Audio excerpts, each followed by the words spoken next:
魔方的大力神最后一款 C 套了，它这回是分3盒出的，盒子的包装其实和 B 套是一般大的，这2个盒子是同款的尺寸，因为这2套里边都会带合体的配件。B 套当时带的是2个胳膊嘛 ，C 套这一回带的是胸甲、裤衩，还有武器以及其他的一些替换配件。外包装的峰会依旧是像黄人这样的一个画风，一本说明书其实挺厚的啊，因为它在上面展示了有单体的变形，还有最后5个人合体的时候每个成员怎么去变，最后这里是合体的一个造型演示，2张人物卡、信用卡的材质。这一兜算什么？就是好像我记得之前微博里边写是预定的用户会送的这个漫画的替换造型件，最后合体起来的时候我们会把这个东西演示一下。这个呢就相当于魔方大力神的第7人了，也不能说第7人吧，就把这些零七碎八的配件都给你整合了起来。说实话，我个人是非常讨厌这种配件式合体的，可以说这个就是偷懒，这个就是设计师解决不了美型的问题了，所以最后用这种大裤衩的替换零件来增加它合体的美型度，这是一种很偷懒的做法。但不得不说，这种偷懒做法很好用，而且各家的第三方都在学习这种做法。只能说 G1 就是一个带配件式的合体吧，因为 G1 的大力神本身就是有裤衩的，是2个板子。它在 TW 大力神在做50公分比例的时候，它就为了保证美型，还主要我觉得是为了它的合体一体性吧，支撑的稳定度，所以它搞了是一个大裤衩出来。结果呢，好，现在这些小比例都学着有样学样，给你搞这种合体的配件，本身你说合体就应该是变出来，我觉得变形金刚变出来会更有意思吧。但是我觉得现在也是设计师的能力局限住了，他们无法解决这种在合体比例下、合体的外观性的一体性下，如何把这个拖斗变成了带大腿的这个部件。我觉得是目前没有能力解决这个问题，所以他们就取了一个最偷懒的办法，做大力神的裤衩。所以这些裤衩做出来基本就是这个样子了。那时候我在 TW 还有 Zeta 时候也说了，你这些配件哪怕你最后能变个什么也行，是吧？倒是这回还好啊，魔方的这一个呢，他把这些合体部件能组合起来拼成这么一个类似于钻探机吧的造型钻探机的造型。首先我们来对比一下这款吊钩的人形吧，这2条腿完全就是灰色的，但是在车型的时候呢，这2条灰色的腿又展示不出来。这个问题源自哪呢？ G1 的老玩具啊，这2条灰腿其实就俩合金件儿。所以呢，在做玩具做成动画了以后，他把这些地方呢就画成了灰腿，然后左右不对称式的这个造型呢，这回魔方也给你实现了出来。正面这里基本上没啥问题，就是胸口这里会露的2个窟窿眼儿。这2个窟窿眼儿，包括膝盖这里的这个窟窿眼儿，是它的合体连接的孔洞。然后这里，你看这里还有个洞洞，吊钩是个妹子。大臂上边的这2个假轮子呢，虽然也有涂装涂出来黑色，但是它和变形没有太大的关系。轮子又是像之前的那个搅拌车一样啊，它藏在了肚子里边，真轮子藏了进去，假轮子给你放了出来。转到后背来看一下，后背这里这个就是 G1 的一个玄学问题了。在 G1 的设定里边啊，这个吊钩的这个吊臂是缩的特别短的，其实是属于一言不合放大缩小，它不光缩短了，它还缩窄了。只不过你要在玩具上面真正的还原出来，这个我觉得有点难度啊。所以呢，这一回给你做成了短的，也并没有缩窄啊。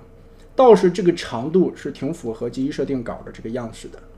人形的方面问题我觉得不算太大吧，而且身上偷胶空洞的地方也不是太多啊。虽然说也有一点点，但是完全在可以接受的范围之内。在造型方面，其实在 G1 的还原度之上又做了一些现代化的美型吧，可以说符合现在的一些造型比例了。然后我们开始把这个吊钩变形一下，这个的变形其实也挺简单的吧，主要是车头的这一块比较复杂。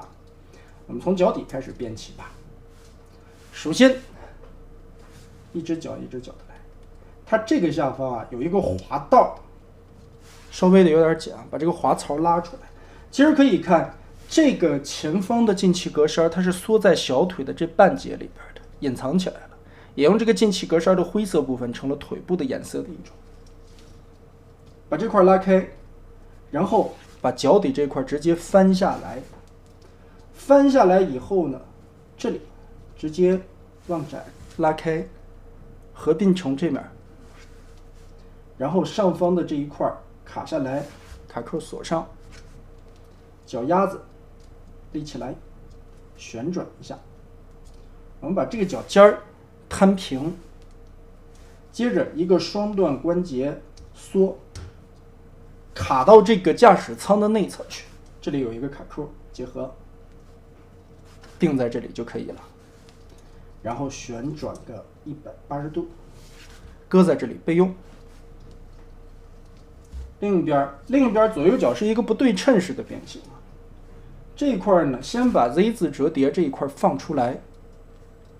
脚部这里，然后滑道拉伸，这个滑道很紧，好，拉出来的。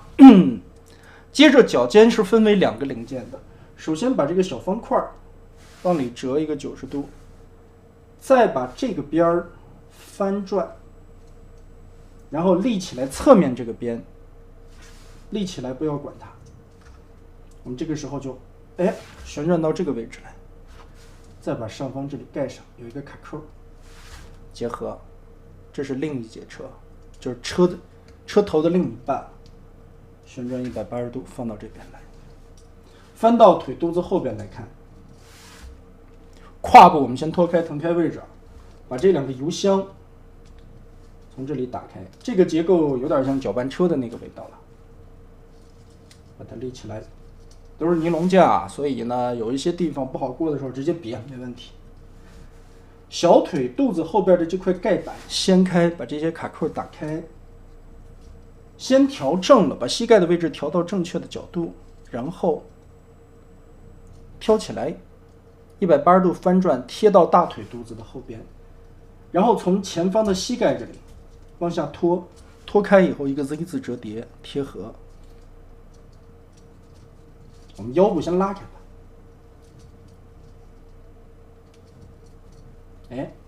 这块油箱卡扣定好位置，腿部放好，一条腿先盘成现在的样子，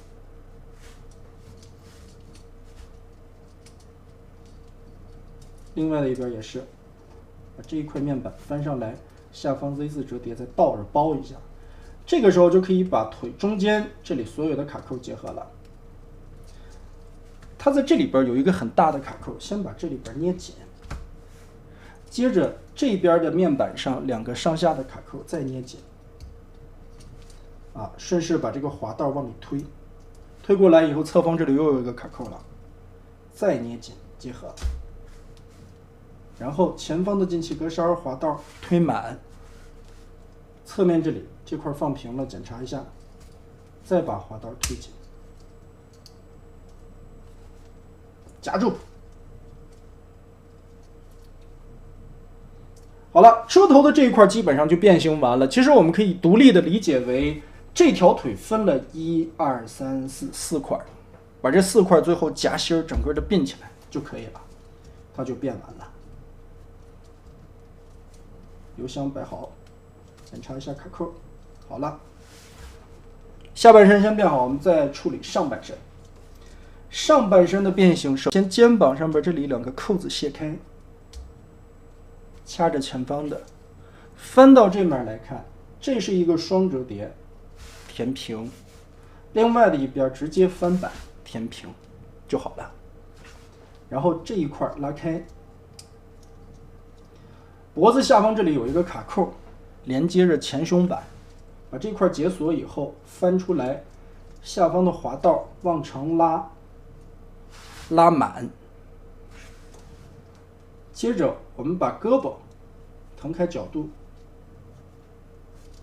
先把这块放平了，然后把这个弯腰关节放下来，腾开角度。我们现在是要把肚子里隐藏的真的车轮摆出来，旋转往前折。这个从汽车大师开始有的这种设计，藏轮子，然后胳膊往里转，放好，哎，调一调，调到正确的位置上，接着这里边转开，给这个脑袋留出来它往下收纳的一个空间。这个时候往下收纳，注意卡扣的位置，这里跟肩膀处有个结合的凹槽，头部旋转一下，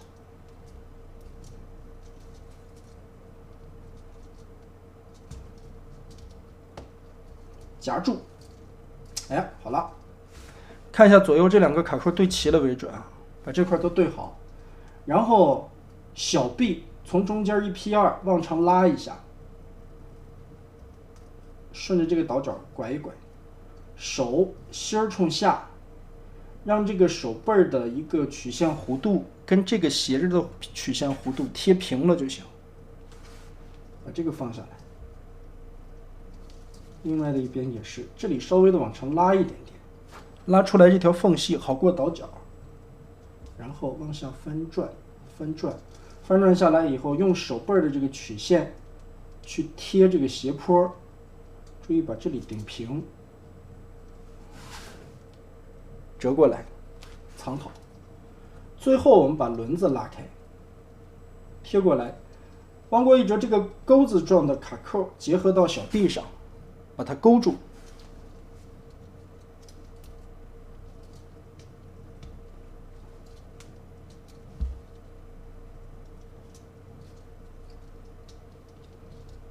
腰部的合体连接件我们再放好，吊臂拉长，再拉长。跟G1的一个设定稿来对比一下车型的一个样式吧。吊车的这个车头啊，左右的这种不对称式的设计，其实是G1里边当时很难解决的一个问题了。所以呢，在做G1大力神这个题材的时候，有一些第三方选择做了魔改的造型。但是这一回呢，魔方的这一款呢，也是向着这个 G1设定图的这种概念更接近了一点点吧。而且啊，有好多人在纠结前方这里的这个吊钩，这个钩子到底为什么不往后呢？现实中呢是个转的，你可以来回转。为什么把钩冲前呢？是因为在正常这个车如果说吊钩没有伸出来，不执行工作的时候，它在行驶的过程中，这里是有根钢缆的。钩子往前窝，这个钩窝里边一个钢缆要拴在前保险杠上边，它是这么的一个工作原理。所以钩子是冲前，大部分看起来钩子是冲前的。当然，你要是按G1的设定图来说的话，钩子就是冲前，没毛病，就是这个样子了。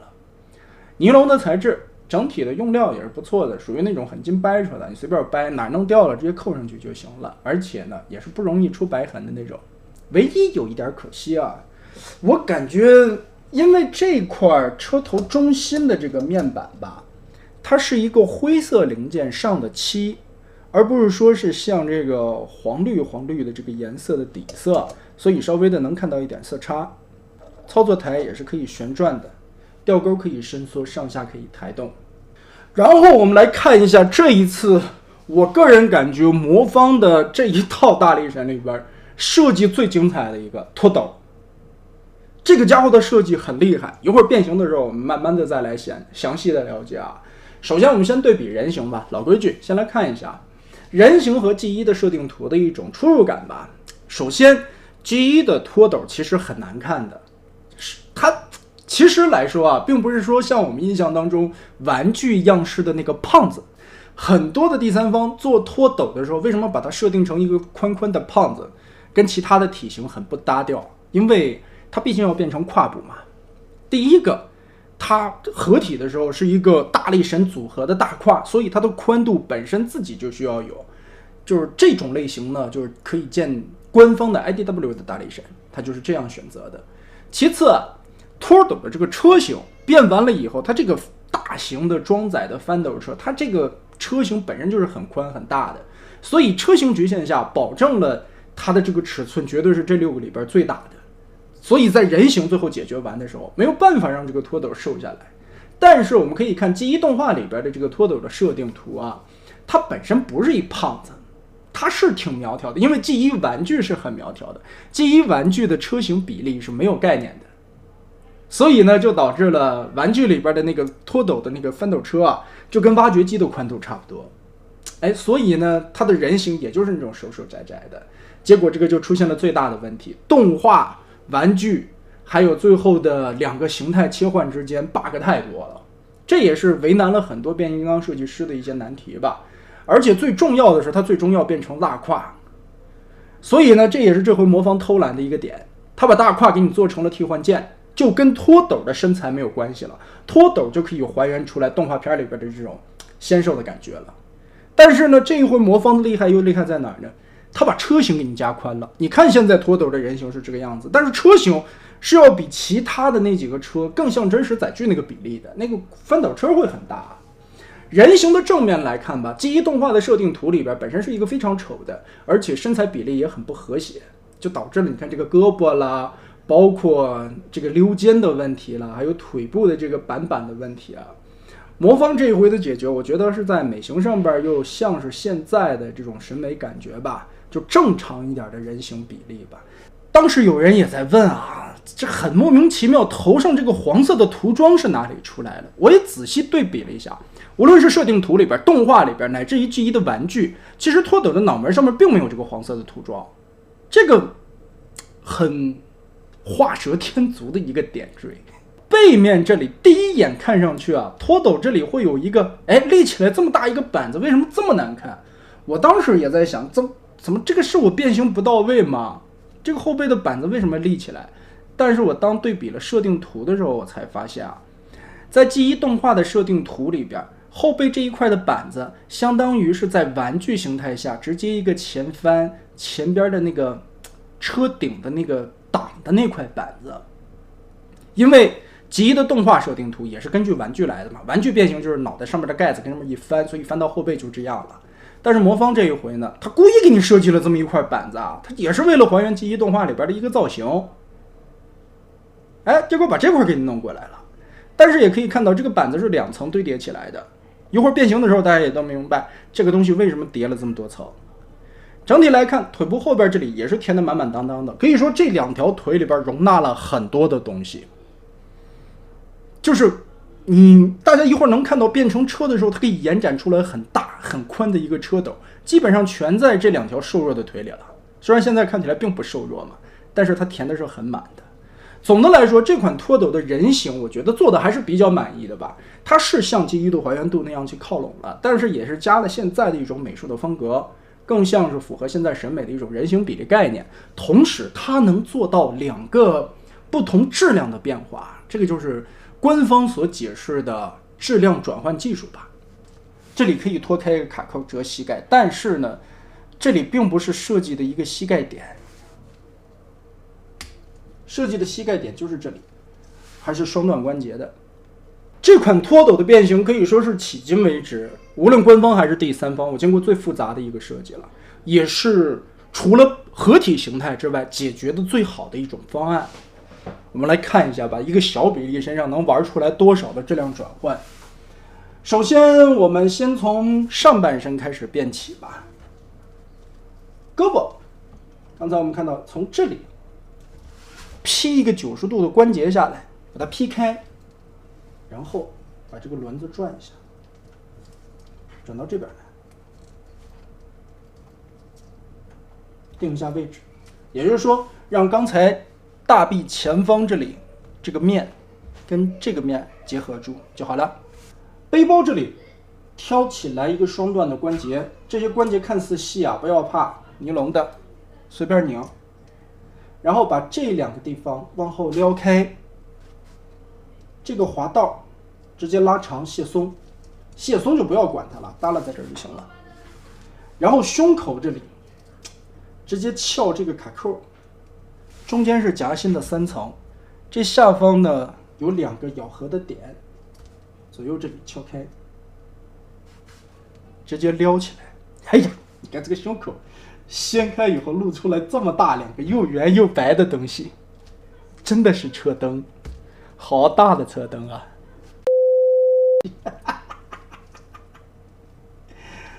好了，然后把两个肩关节转盘给这么拖下来，腾开空间。我们现在需要做的是一个双段的 Z 字折叠关节，把胸整个的扩开。第一个质量转换点来了，就是一个窄胸的拖斗的造型变成一个宽宽的车头。但是拉展以前呢，我们需要折到这个程度，挑起来，从肚子里边把保险杠翻出来。前保险杠在这个位置，然后我们顺势可以把这些卡扣都打开，中间的这些卡扣卸松掉，拉平，左右的两个插头插到保险杠里面去，掐死。刚才看起来那么窄的一个胸，现在就变宽了。哎，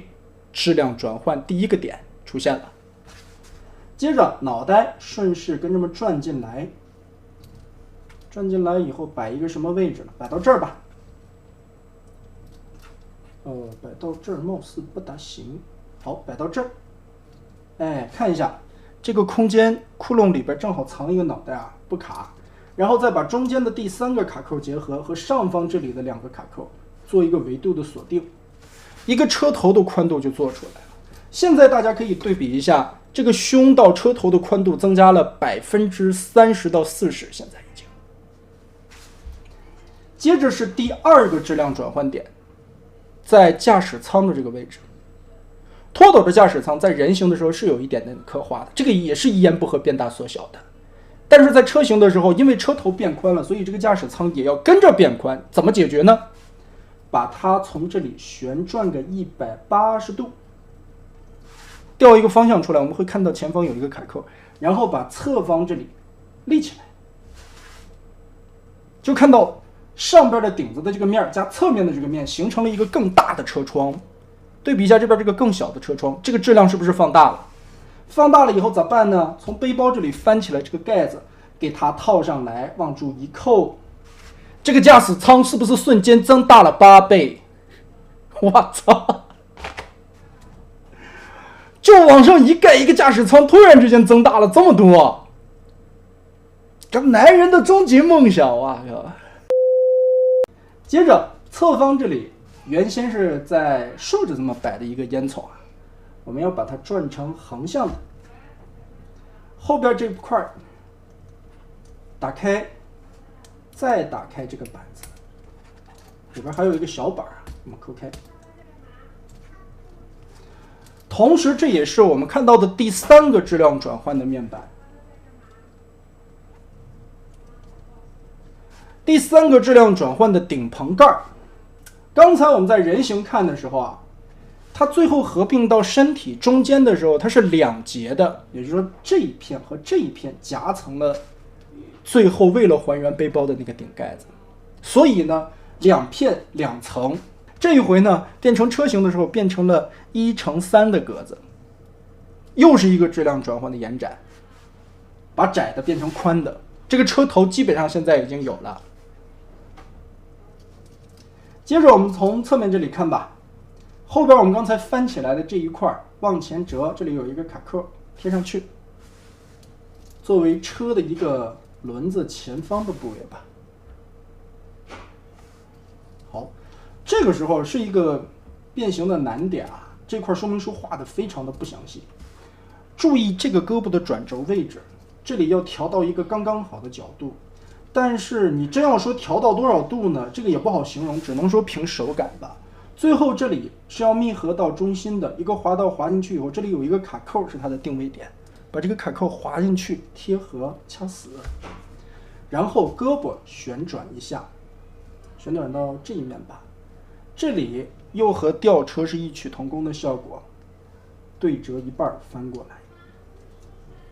然后呢，现在我们只是粗略的调整啊，最后我们还要细调，不着急，我们先大概的摆到这里。另外的一边也是，好在是尼龙料筋折腾吧，把这块插死了，然后尽量的调正啊，先大概齐的调正，然后把这一块的双关节折过来，摆这儿就行了，不用管它。上半身我们先处理到这一步，不理它了，车头基本有了，我们来变成这两条腿部吧。腿部这个质量转换技术又来了啊！刚才我们说了3个质量转换的点，这回你可以把整体的2条腿部看成一个大的质量转换框架了。首先，我们先从大腿这里来，就从背面变吧。内侧的这2块板子打开，这里边有锁扣，解放开来，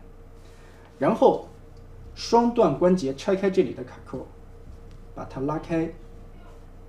侧方这里的板子打开这个卡扣，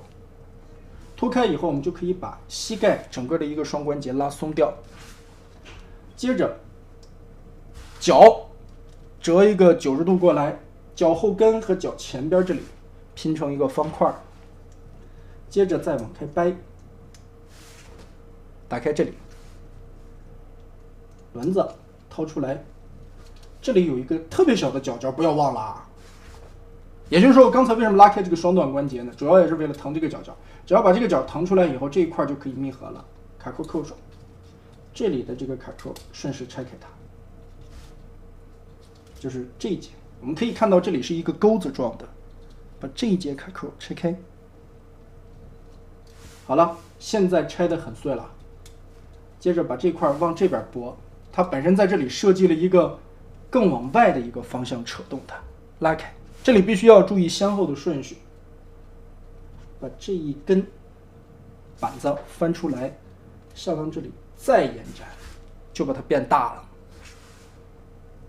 然后这里完全的放平，放平以后把这个角角再折起来，轮子旋转个180度摊开。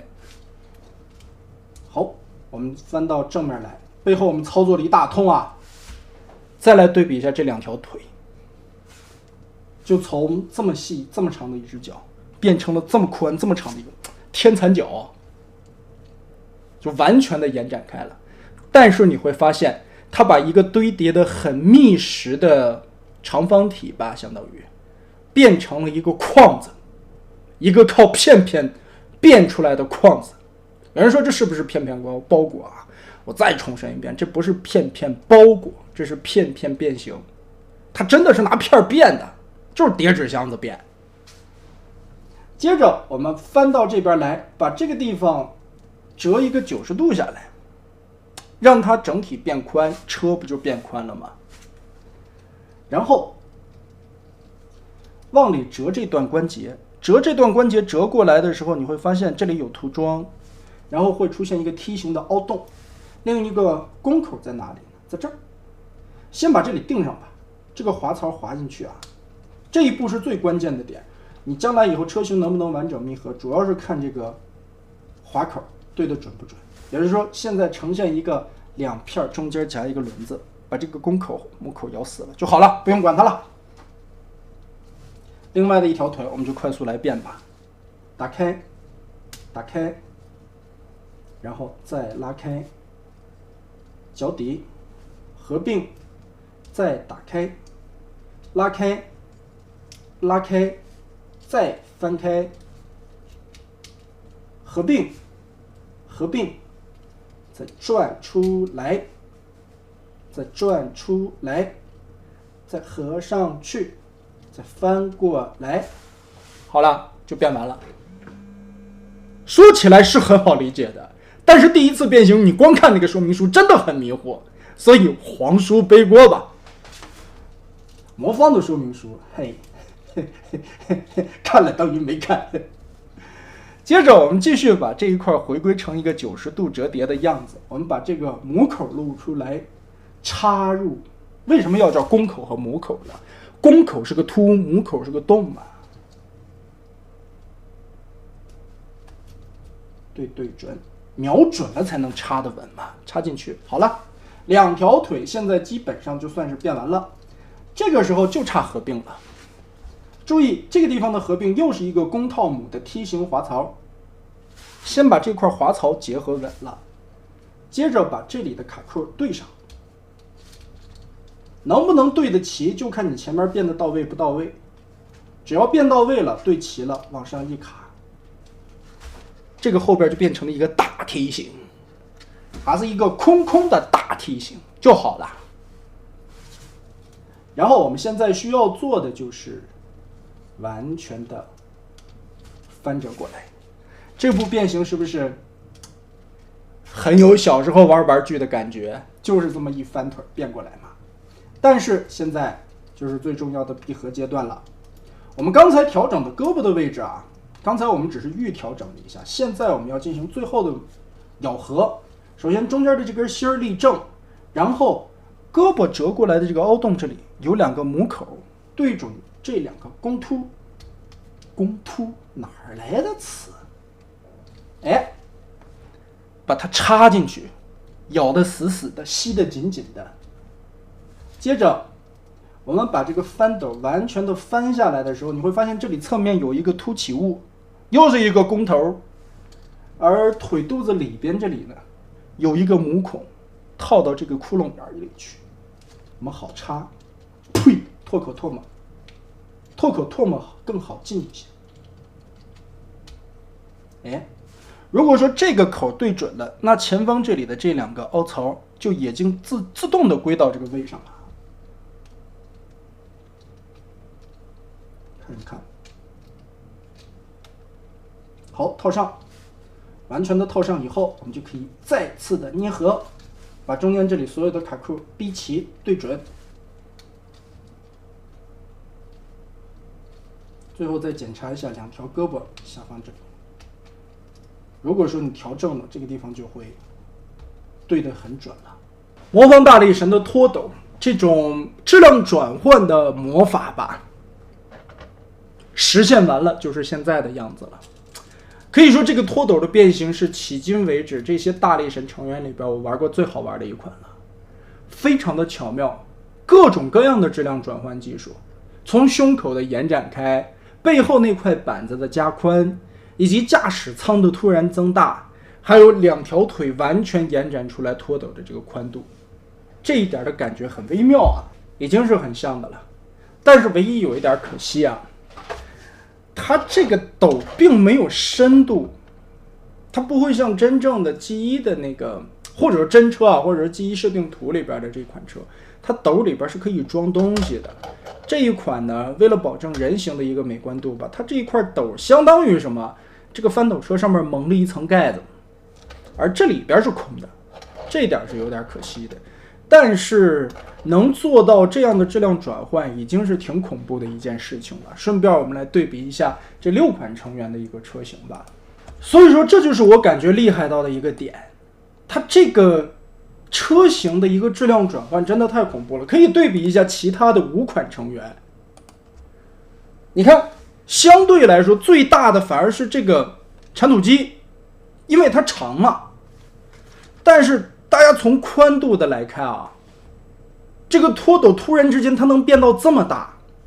而6款的人形摆在一起站立起来是非常统一的一个风格，人形没有感觉到谁特别胖或者谁特别瘦，基本都是匀匀溜溜的。但是变完了车型以后，高矮胖瘦大大小小的各不一样，这点很厉害。尤其这个脱斗啊，这个设计真的太绝了。我其实对这个吊钩没什么太大的感觉，因为可能之前玩汽车大师也好，搅拌大师也好，对这种东西已经不新鲜了。但是对于脱斗来说，我是第一次感受到这种扩大的味道。这个感觉，当然你第一次变形的时候，其实来说啊，很不好理解它的结构。所以呢，尽量还是看着我的视频，手把手的教你来变嘛。所以呢，这一波的变形讲解，值不得的大家点一波小红心呢，点一波关注呢，刷一波666呢。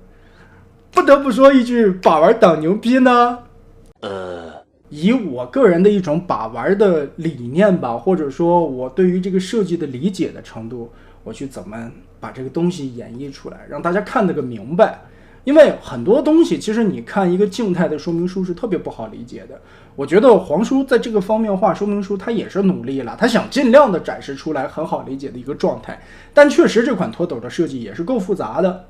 所以呢，动态的说明手把手大家照着这个变应该是没有什么问题的。那么这6款成员大概就是这个样子了。